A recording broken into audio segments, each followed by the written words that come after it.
parenthèse pour un enseignement. Lorsqu'on accepte Jésus, c'est notre esprit qui est sauvé, mais pas encore notre âme. L'âme est un outil très important pour le développement de ton esprit. Pourquoi? Parce que ton âme, c'est le siège des émotions et des sentiments. Aussi longtemps que ton esprit voudra monter et qu'il y a une barrière dans ton âme, tu te rendras compte que tu vas tomber dans la même chose. Je donne un exemple. Infidélité dans ton âme, dans ton âme. Infidélité, vandi na âme na yo. C'est-à-dire, tu pries, mais ceux qui âme na yo, ils ont travaillé. Pourquoi une infidélité? Et tu auras l'impression de ne pas avancer dans ton esprit. Je le dis en français. La régénération de ton esprit n'est pas la conversion de ton âme. Pas la régénération de ton âme. Le salut, quand on accepte Jésus, laissez-moi ouvrir une parenthèse pour un enseignement. Lorsqu'on accepte Jésus, c'est notre esprit qui est sauvé, mais pas encore notre âme. Je l'explique, hein. Je dis ceci, c'est notre esprit qui est sauvé. D'où on parle de la régénération de l'esprit et non de l'âme. C'est pourquoi vous allez voir avec moi quelqu'un qui s'est converti, mais qui est trop colérique. Parce que là, ce n'est pas question de son esprit.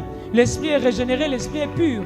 Mais son âme est en colère. Pourquoi? Parce que c'est là que siègent les émotions, les sentiments. La réaction, c'est dans l'âme. Et si tu n'arrives pas à travailler ton âme, ou ta prière,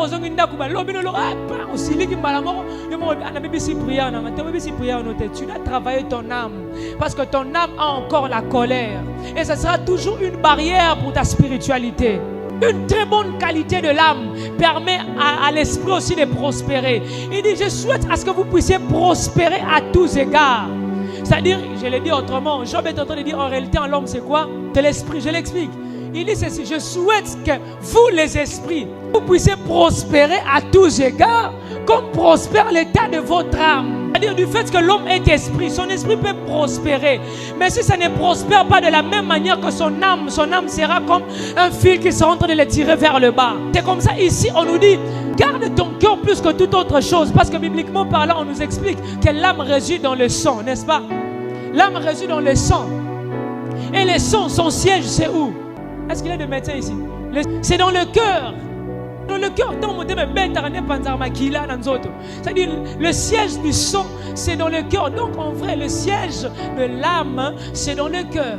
Et ici maintenant, on nous dit, garde ton âme plus que toute autre chose, car c'est d'elle que vient le source de ta vie. C'est-à-dire, source, et si on va tirer ma frères et sœurs, devons prier le Seigneur à ce que notre âme soit changée.